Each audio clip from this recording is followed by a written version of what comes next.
नमस्कार, स्वागत है आपका हमारे YouTube channel mistake temple and manifestation में, जहां हम खोजते हैं मंदिरों के रहस्य, पौराणिक कथाएं और जीवन बदलने वाले आध्यात्मिक रहस्य।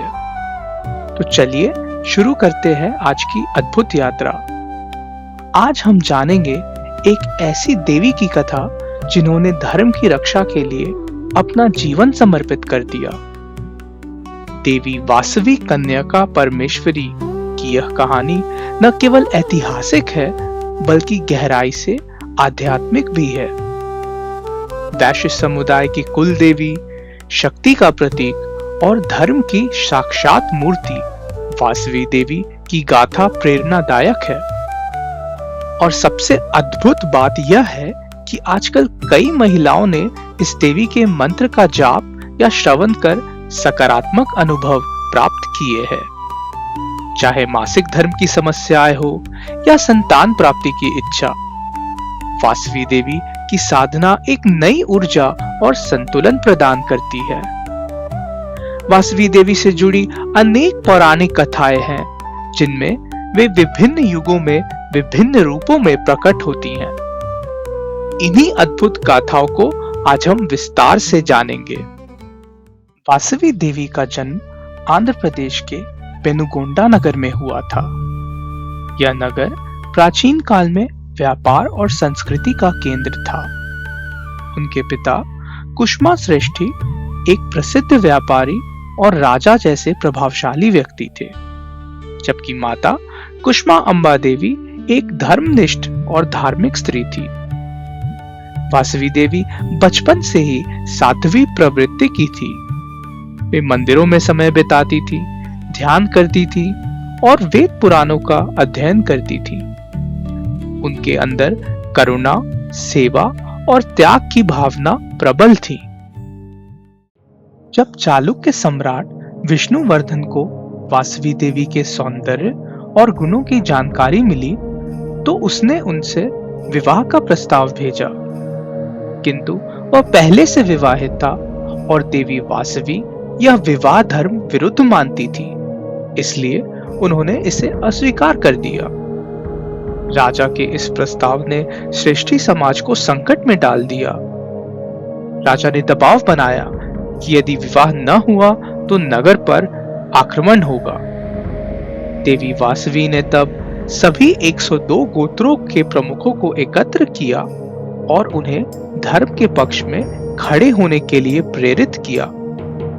अंततः उन्होंने अग्नि में प्रवेश कर आत्म बलिदान दिया, लेकिन यह कोई हार नहीं बल्कि धर्म और नारी सम्मान की विजय थी।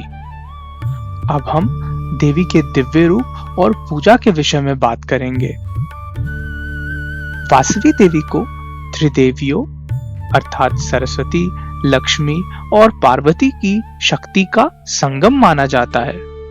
उनकी मूर्ति में वे कमल के साथ, आशीर्वाद मुद्रा में और ज्ञान के प्रतीक ग्रंथों के साथ दिखती हैं। उनकी पूजा शुद्धता, संयम और संकल्प की भावना से की जाती है। विशेषकर आंध्र, तेलंगाना, कर्नाटक और तमिलनाडु जैसे राज्यों के वैश्य समुदाय में उनका विशेष स्थान है। वासवी देवी की आराधना से व्यापार में वृद्धि होती है, पारिवारिक सुख शांति प्राप्त होती है और महिलाओं को विशेष लाभ मिलता है।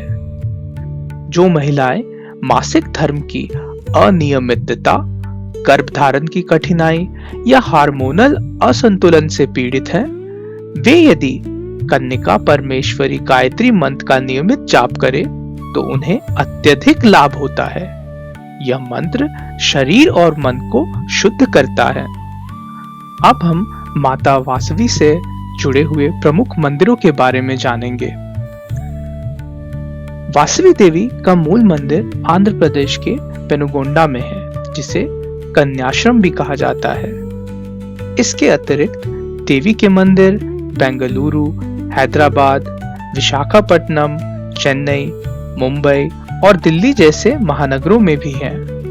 हर मंदिर में देवी को सजीव रूप में पूजित किया जाता है।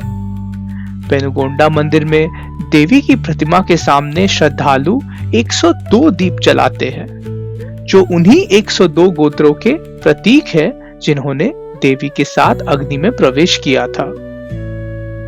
वासवी देवी को शैव, वैष्णव और जैन परंपराओं में अलग अलग रूपों में माना गया है। शैवों के लिए वे पार्वती का रूप है, वैष्णव परंपरा में देवी लक्ष्मी की छाया मानी जाती हैं और जैन परंपरा उन्हें एक तपस्विनी देवी के रूप में देखती है, जो अहिंसा की प्रतीक है। वासवी देवी के बारे में विभिन्न युगों में प्रकट होने की मान्यता है। सत्ययुग में वे आदि शक्ति के रूप में, त्रेता युग में रेणुका के रूप में, द्वापर युग में श्री वासवी के रूप में और कलयुग में कन्यका परमेश्वरी के रूप में जानी जाती हैं। एक अन्य कथा के अनुसार वे इंद्र की पत्नी साची का अवतार थी, जिन्हें ब्रह्मा द्वारा पृथ्वी पर जन्म लेने का श्राप मिला था। एक और कथा में वे सची यक्ष सोमकंता की पुत्री सुशीला की प्रार्थना से जन्मी कन्या थी। सुंदरता के कारण उन्हें गंधर्व चित्रकांत ने विवाह प्रस्ताव दिया, जिसे अस्वीकार करने पर उन्हें पृथ्वी पर जन्म लेने का श्राप मिला। इन सभी कथाओं में एक बात सामान्य है, देवी का उद्देश्य धर्म की रक्षा और नारी मर्यादा की स्थापना करना है। तो चलिए अब जानते हैं देवी से जुड़े मंत्र और साधना के विषयों को। देवी कन्यका परमेश्वरी गायत्री मंत्र न केवल आध्यात्मिक रूप से शक्ति प्रदान करता है, बल्कि शारीरिक रूप से भी शुद्धि करता है। विशेष रूप से स्त्रियां यदि इस मंत्र का नियमित रूप से जप करे तो मासिक धर्म की समस्याएं ठीक होती हैं, गर्भधारण की संभावना बढ़ती है और साथ ही साथ मन को शांति और आत्मबल भी मिलता है। मंत्र जाप के लिए प्रातःकाल का समय सर्वोत्तम होता है। शांत वातावरण में कम से कम 108 बार जप करने से अद्भुत फल मिलते हैं। यदि किसी कारण से मंत्र का उच्चारण करना कठिन हो तो केवल श्रद्धा और विश्वास के साथ इस मंत्र को सुनना भी उतना ही प्रभावशाली हो सकता है। देवी का आशीर्वाद सच्चे हृदय से की गई भक्ति में छिपा होता है। वास्तविक कन्यका परमेश्वरी देवी की गाथा हमें धर्म, आत्मबल और नारी सम्मान की शिक्षा देती है। उनकी पूजा मात्र एक धार्मिक कर्म नहीं, बल्कि एक आंतरिक जागृति है। वासवी देवी हमें सिखाती हैं कि धर्म और सत्य की रक्षा के लिए हम सब में शक्ति है। यदि आप भी जीवन में शांति, समृद्धि और आत्मविश्वास चाहते हैं तो देवी वासवी की शरण में आइए। और हाँ, यदि आप देवी वासवी से जुड़ी कोई और पौराणिक कथा या अनुभव जानते हैं तो कृपया कमेंट में जरूर साझा करें। अगर आपको यह कथा या रहस्य पसंद आया हो तो इस यात्रा में हमारे साथ जुड़े रहिए। इस वीडियो को लाइक करें, अपने विचार कमेंट में शेयर करें और हमारे YouTube channel mistake temples and manifestation को सब्सक्राइब करना ना भूलें। जय श्री महालक्ष्मी, जय सनातन धर्म।